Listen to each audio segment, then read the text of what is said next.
नमस्ते, वणक्कम।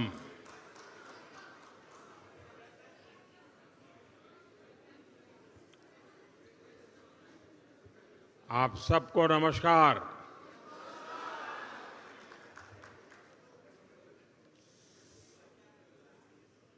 इंडोनेशिया आने के बाद, बाली आने के बाद हर हिंदुस्तानी को एक अलग ही अनुभूति होती है, एक अलग ही एहसास होता है। और मैं भी वही वाइब्रेशंस फील कर रहा हूं।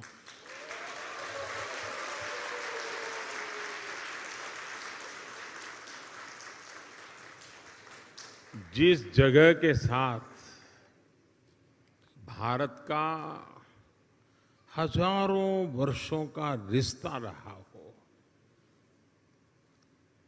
और जिसके बारे में सुनते रहते हो कि हजारों साल में अनेक पीढ़ियां आई चली गई, लेकिन उस परंपरा को कभी ओझल नहीं होने दिया। हजारों साल से उस परंपरा को जीना, पीढ़ी दर पीढ़ी उस परंपरा को जानना और हर पल उस परंपरा से जुड़े रहना, वहां के लोग, उस धरती एक अलग ही आनंद देती है, अलग ही आनंद की अनुभूति कराती है। आप कल्पना कर सकते हैं, आज जिस समय मैं आपसे बात कर रहा हूं, हम यहां बाली में बैठे हैं, बाली की परंपराओं के गीत गा रहे हैं। उसी समय जब मैं आपसे बात कर रहा हूं, इसी पल बाली से 1500 किलोमीटर दूर भारत के कटक शहर में महानदी के किनारे बाली यात्रा का महोत्सव चल रहा है, जिसे बाली यात्रा कहते हैं।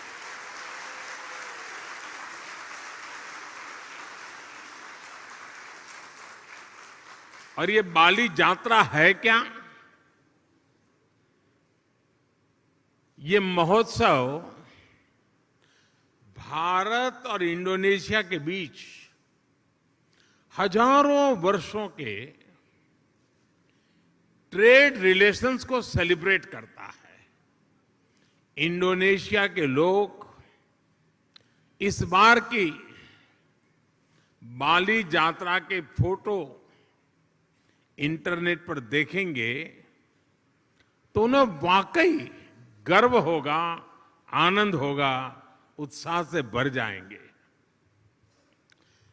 और कई वर्षों बाद, बीच में कोरोना के कारण जो दिक्कतें आई, उसके कारण कुछ रुकावटें आई थी, और अब कई वर्षों बाद बाली यात्रा, ये महोत्सव उड़ीसा में बहुत ही बड़े स्केल पर भव्यता के साथ, दिव्यता के साथ, लाखों लोगों की भागीदारी के साथ, मास पार्टिसिपेशन के साथ अभी मनाया जा रहा है। मुझे बताया गया कि वहां के लोग ये बाली यात्रा के स्मरण में एक स्पर्धा चला रहे हैं। कहते हैं कि कागज के नाव बना करके बहाए जाएंगे, और वो वर्ल्ड रिकॉर्ड करने के मूड में है। इसका मतलब ये हुआ कि उड़ीसा में आज जो लोग इकट्ठा हुए हैं, उनका शरीर वहां है, लेकिन मन बाली में है, आप लोगों के बीच में है। साथियों, हम लोग अक्सर बातचीत में कहते हैं इट्स अ स्मॉल वर्ल्ड, ऐसा ही शब्द है, it's a small world. Bharat और इंडोनेशिया के संबंधों को देखें तो ये शब्द नहीं है, ये हमें सच्चाई नजर आती है, सटीक बैठता है। समंदर की विशाल लहरों ने भारत और इंडोनेशिया के संबंधों को लहरों की तरह ही उमंग से भरा है, जीवंत रखा है। कभी थकान महसूस नहीं हुई, वो लहरें जैसे चलती रहती हैं, हमारा नाता भी वैसा ही जीवंत रहता है।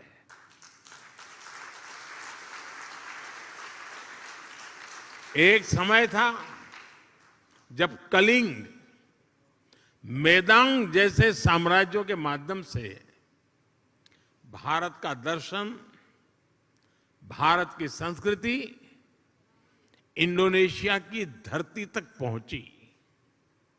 आज एक ये समय है जब भारत और इंडोनेशिया 21वीं सदी में विकास के लिए एक दूसरे के साथ कंधे से कंधा मिलाकर काम कर रहे हैं। इंडोनेशिया की जमीन ने भारत से आए हुए लोगों को प्यार से एक्सेप्ट किया, उन्हें अपने समाज में सम्मिलित किया। इसी वजह से आज आप सभी इंडोनेशिया के विकास और समृद्धि में अपना योगदान दे रहे हैं। हमारे बहुत सिंधी परिवार यहां रहते हैं और भारत से आए हुए हमारे सिंधी परिवार के भाई बहनों ने यहां के टेक्सटाइल सेक्टर में, स्पोर्ट्स गुड सेक्टर में, इतना ही नहीं, फिल्म और टीवी इंडस्ट्री में भी काफी कुछ कंट्रीब्यूट किया है। गुजरात से जुड़े हुए काफी लोग यहां हैं। जेम्स, डायमंड्स, माइंस, इवन खेती, किसानी, उसमें भी वो लोग नजर आते हैं। भारत से आए हुए engineers, chartered accountants, professionals Indonesia के विकास के सहयात्री बने हुए हैं। कितने ही तमिल भाषी कलाकार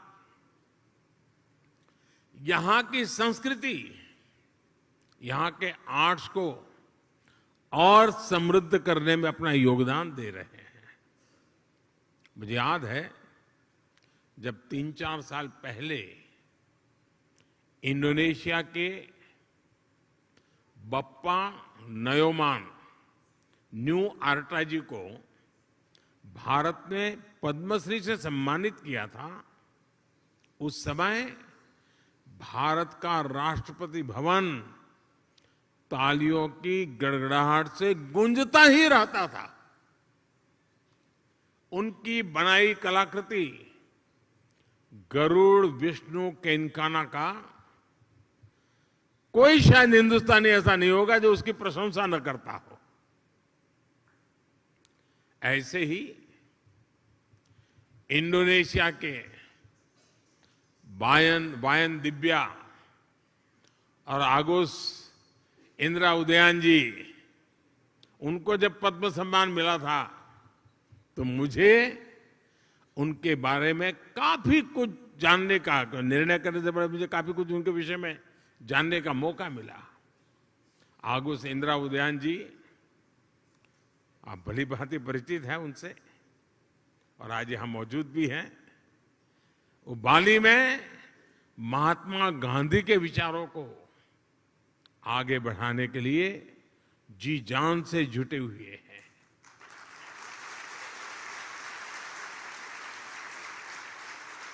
मैंने कहीं उनका एक इंटरव्यू देखा था, उसमें वो कह रहे थे कि भारत की सबसे बड़ी विशेषता अतिथि देवो भव की है।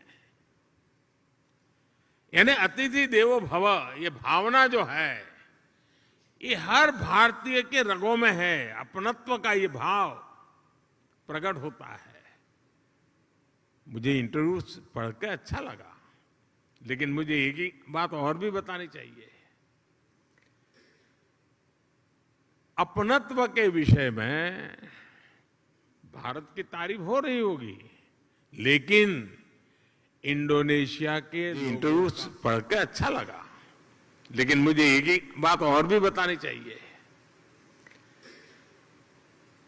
अपनत्व के विषय में भारत की तारीफ हो रही होगी, लेकिन इंडोनेशिया के लोगों का भी अपनत्व कम नहीं है।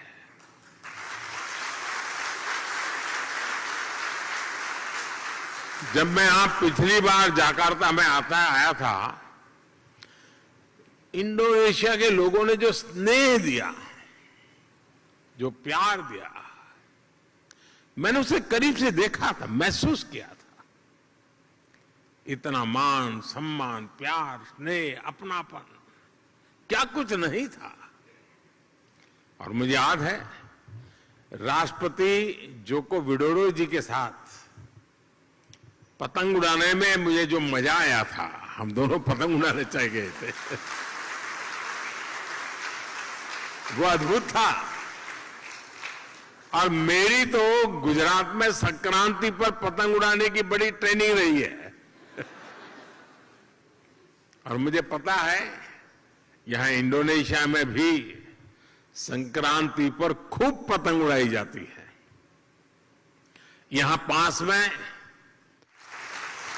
और ऐसा नहीं है कि भारत और इंडोनेशिया का साथ सिर्फ सुख का है, आनंद का है, अच्छा है तब नाता है, ऐसा नहीं है।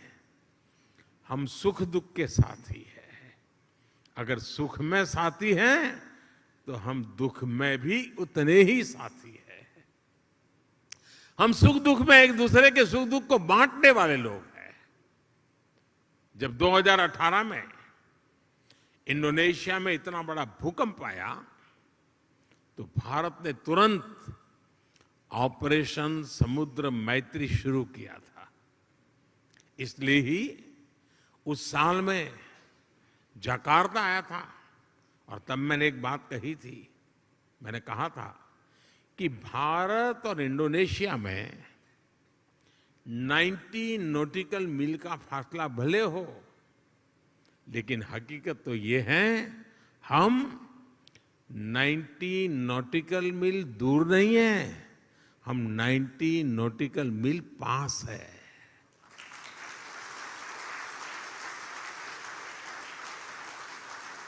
साथियों, जीवन के पग पग पर, क्षण क्षण में ऐसा कितना कुछ है जिससे भारत और इंडोनेशिया ने मिलकर के अब तक सहज कर रखा है। बाली की ये भूमि महर्षि मार्कंडेय और महर्षि अगस्त्य के तप से पवित्र है। भारत में अगर हिमालय है, तो बाली में आगुंग पर्वत है। भारत में अगर गंगा है, तो बाली में तीर्था गंगा है। हम भी भारत में हर शुभ कार्य का श्री गणेश करते हैं। यहां भी श्री गणेश घर घर विराजमान है। सार्वजनिक स्थानों पर शुभता फैला रहे हैं। पूर्णिमा का व्रत, एकादशी की महिमा, त्रिकाल संध्या के जरिए सूर्य उपासना की परंपरा, मां सरस्वती के रूप में ज्ञान की आराधना, अनगिनत चीजें हम कह सकते हैं। ऐसी बहुत सी बातें हैं जो हमें जोड़े रखती हैं, जोड़ती रहती हैं। बाली का जन जन महाभारत की गाथाओं के साथ बड़ा होता है, और मैं तो द्वारकाधीश भगवान कृष्ण की धरती गुजरात से यहां पला बड़ा हूं। मेरा तो जीवन वहीं बीता हुआ है। बाली के लोगों की जैसी आस्था महाभारत के लिए है, भारत में लोगों की वैसी आत्मीयता बाली के लोगों के लिए भी है। आप यहां पर भगवान विष्णु और भगवान राम की आराधना करते हैं, और हम जब भारत में भगवान राम की जन्मभूमि पर भव्य राम मंदिर की नींव रखी जाती है, तो इंडोनेशिया की रामायण परंपरा को भी गर्व से याद करते हैं।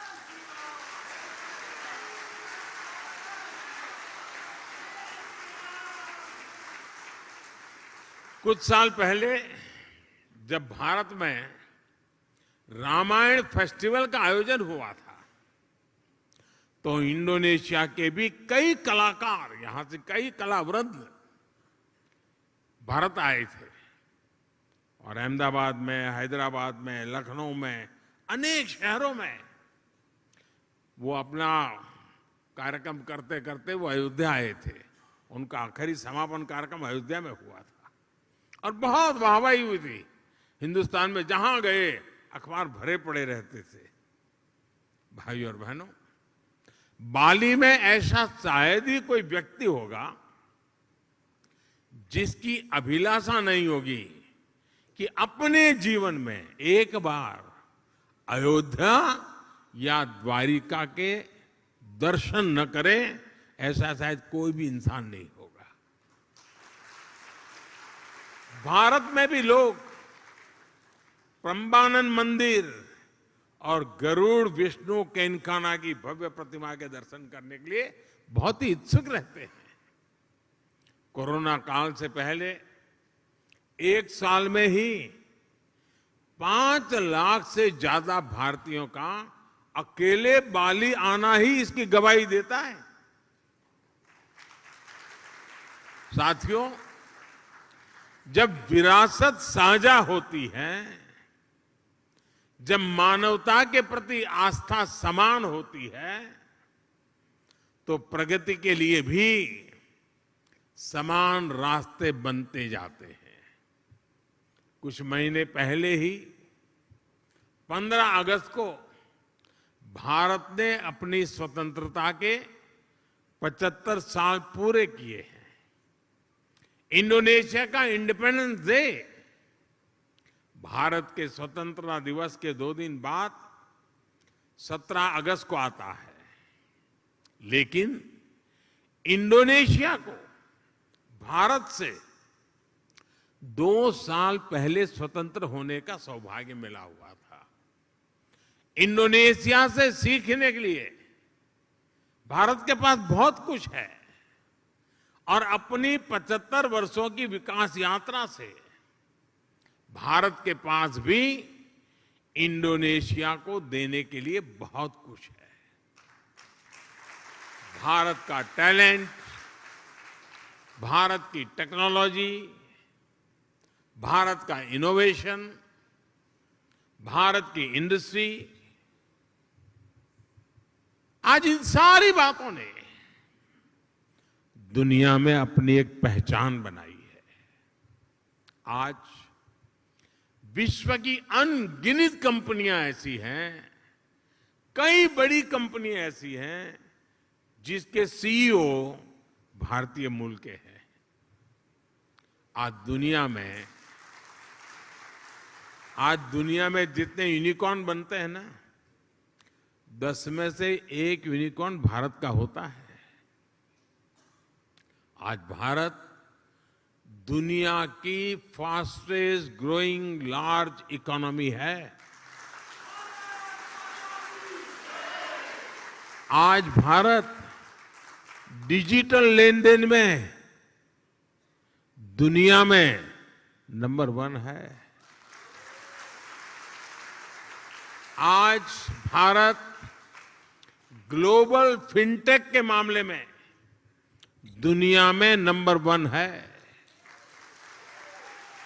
आज भारत आईटी बीपीएन के लिए आउटसोर्सिंग में दुनिया में नंबर 1 है। आज भारत स्मार्टफोन डेटा कंजम्पशन में दुनिया में नंबर 1 है।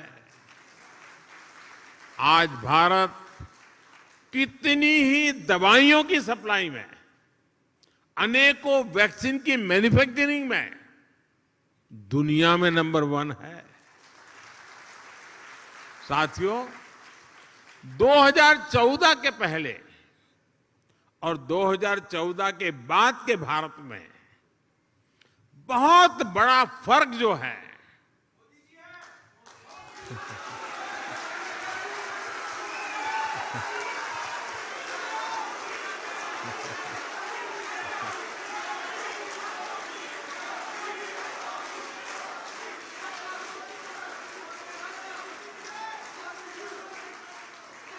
वो जो बहुत बड़ा फर्क है वो मोदी नहीं है, वो बहुत बड़ा फर्क है स्पीड और स्केल में। आज भारत अभूतपूर्व स्पीड पर काम कर रहा है और अप्रत्याशित स्केल पर काम कर रहा है। अब भारत छोटा सोचता ही नहीं है।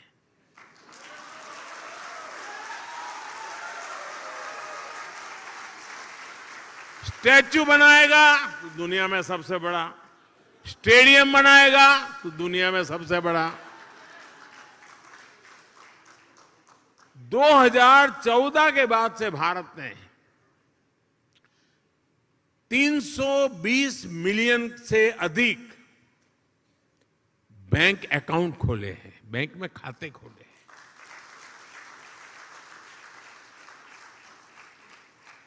इसका मतलब ये हुआ कि अमेरिका की कुल जनसंख्या जितनी है उतने हमने बैंक खाते खोले हैं।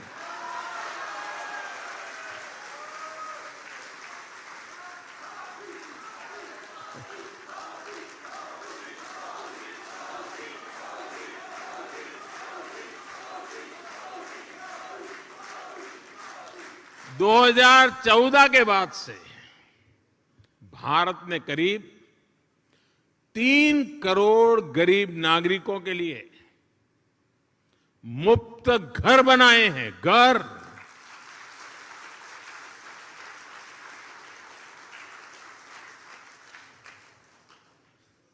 और घर ऐसे नहीं बनता है, जब घर मिल जाता है ना तो इंसान रातों रात लखपति बन जाता है।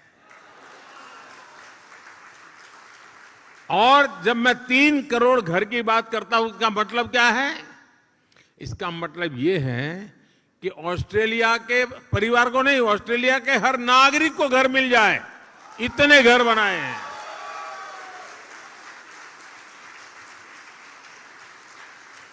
पिछले 7-8 साल में भारत ने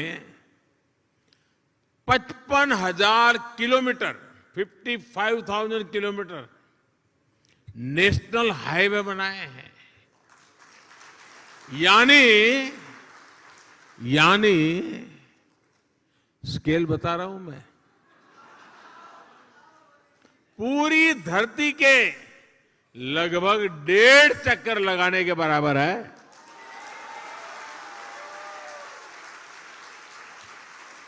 आज भारत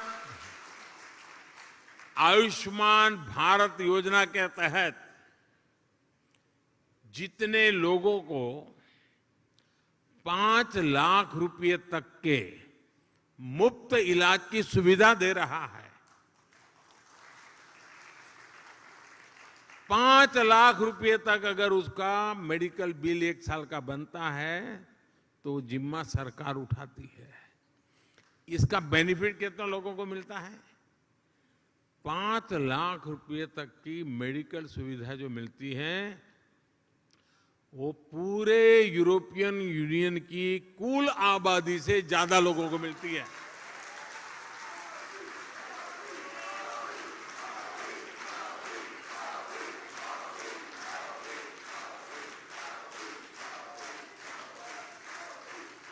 कोरोना काल में भारत ने जितनी वैक्सीन डोज अपने नागरिकों को लगाई और मुफ्त में लगाई,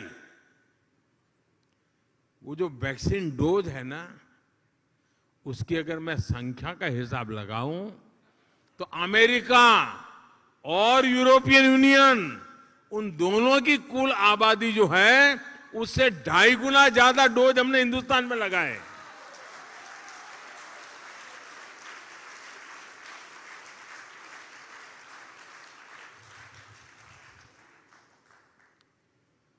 ये जब सुनते हैं तो आपका सीना चौड़ा होता है कि नहीं होता है?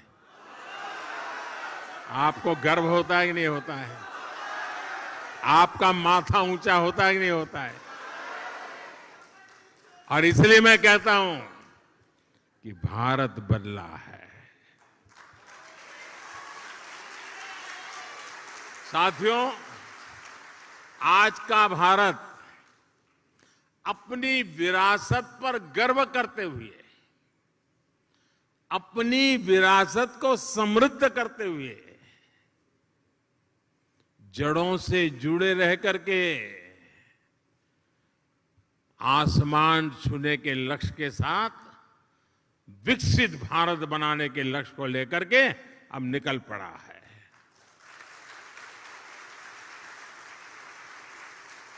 लेकिन भारत का ये लक्ष्य सिर्फ अपने लिए नहीं है, हम स्वार्थी लोग नहीं, हमारे संस्कार नहीं है।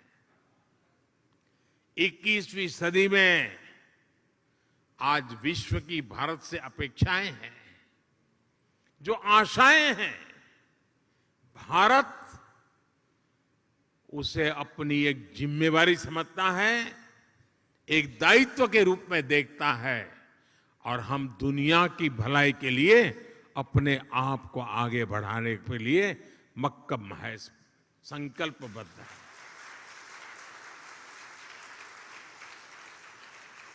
आज अपने विकास के लिए भारत जब अमृत काल का रोडमैप तैयार करता है, तो उसमें दुनिया की आर्थिक राजनीतिक आकांक्षाओं का भी समावेश है। आज जब भारत आत्मनिर्भर भारत का विजन सामने रखता है, तो उसमें ग्लोबल गुड की भावना भी समाहित है। रिन्यूएबल एनर्जी के क्षेत्र में भारत ने वन सन, वन वर्ल्ड, वन ग्रिड का मंत्र दिया है।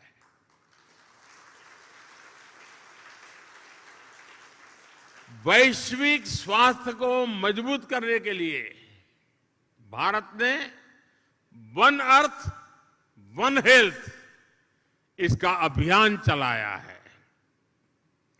क्लाइमेट चेंज जैसी चुनौती से निपटने के लिए, और जो आइलैंड कंट्रीज होते हैं, उनके लिए तो भारत एक वरदान के रूप में काम कर रहा है। क्लाइमेट चेंज की जो मुसीबतें हैं, उसको निपटने के लिए भारत ने विश्व को मिशन लाइफ का समाधान दिया है। मिशन लाइफ यानी lifestyle for environment. Mission life यानी पृथ्वी के प्रत्येक नागरिक द्वारा ऐसी लाइफस्टाइल को आत्मसात करना जो पर्यावरण के अनुकूल हो, जो क्लाइमेट चेंज की चुनौती से हर पल निपटती हो। आज जब पूरा विश्व एनवायरमेंट फ्रेंडली और होलिस्टिक हेल्थ केयर की तरफ आकर्षित हो रहा है, तो भारत का योग, हमारा आयुर्वेद, ये पूरी मानवता के लिए तोहफा है। और साथियों, जब आयुर्वेद की बात आई है, तो मुझे भारत इंडोनेशिया के एक और जुड़ाव का ध्यान आ रहा है। मुझे याद है, जब मैं गुजरात का मुख्यमंत्री था, तो गुजरात आयुर्वेदिक यूनिवर्सिटी और यहाँ की यूनिवर्सिटीज, हिंदू इंडोनेशिया, इसके बीच समझौता हुआ था। मुझे खुशी है कि इसके कुछ ही वर्ष बाद यहाँ की इस यूनिवर्सिटी में आयुर्वेद हॉस्पिटल की भी स्थापना हुई। साथियों, वसुधैव कुटुंबकम यानी पूरे विश्व को एक परिवार मानने की भारत की यही भावना, यही संस्कार विश्व कल्याण का मार्ग प्रशस्त करते हैं। कोरोना काल में हमने देखा है भारत ने दवाइयों से लेकर वैक्सीन तक जरूरी संसाधनों के लिए आत्मनिर्भरता हासिल की और उसका लाभ पूरी दुनिया को मिला। भारत की सामर्थ्य ने कितने ही देशों के लिए एक सुरक्षा कवच का काम किया।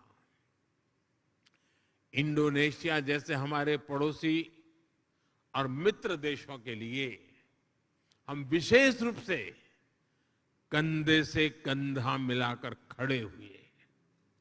इसी तरह आज भारत अंतरिक्ष में, स्पेस के क्षेत्र में प्रमुख वैश्विक महाशक्ति के रूप में उभर रहा है, तो उसका लाभ साउथ एशियन देशों को विशेष रूप से मिल रहा है। रक्षा के क्षेत्र में भी जो भारत दशकों तक केवल विदेशी आयात पर निर्भर था, वो आज अपनी क्षमताएं बढ़ा रहा है। ब्रह्मोस मिसाइल हो या तेजस फाइटर प्लेन, इनका आकर्षण विश्व में लगातार बढ़ रहा है। आज भारत बड़े लक्ष्य तय कर रहा है और उन्हें प्राप्त करने के लिए भी पूरी मेहनत कर रहा है। संकल्प से सिद्धि का यही मंत्र आज 21वीं सदी के नए भारत की प्रेरणा बना हुआ है। आज इस अवसर पर मैं आप सबको अगले प्रवासी भारतीय सम्मेलन के लिए भी निमंत्रण देता हूं। जनवरी महीने में 9 जनवरी को यह कार्यक्रम होता है। इस बार ये आयोजन मध्य प्रदेश के इंदौर में होगा और इंदौर वो नगर है जो पिछले 5-6 बार से देश में स्वच्छ शहर के नाम पर हिंदुस्तान में नंबर 1 रहता है।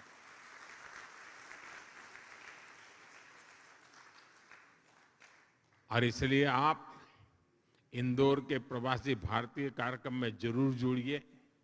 अपने निजी काम से लिए आ रहे हैं तो भी तारीख उसके साथ एडजस्ट कीजिए।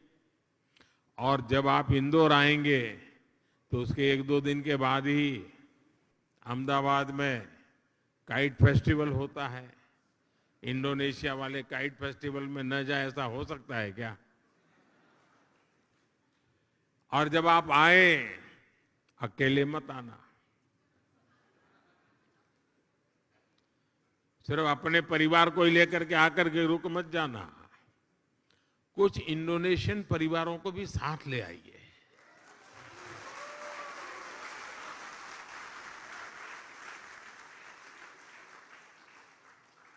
मुझे विश्वास है भारत और इंडोनेशिया के संबंधों को मजबूत करने में आपका सहयोग और सक्रिय योगदान निरंतर बना रहेगा।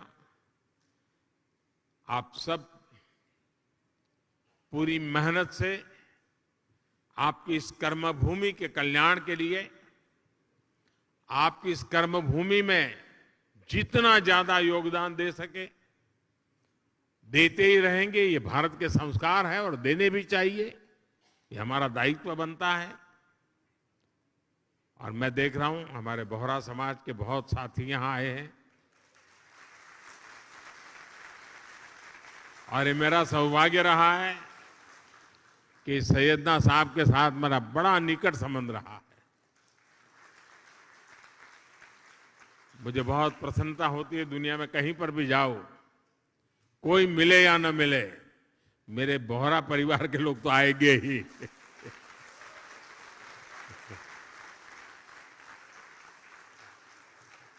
साथियों, आप इतनी बड़ी तादाद में यहां आए, समय निकाल करके आए और उमंग और उत्साह से भरे हुए हैं।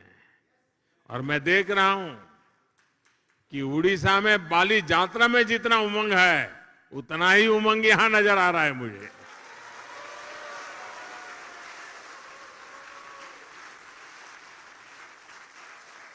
आपके इस प्यार के लिए, आपके इस स्नेह के लिए, भारत के प्रति आपकी ये श्रद्धा के लिए हृदय से आपका बहुत बहुत धन्यवाद करता हूं।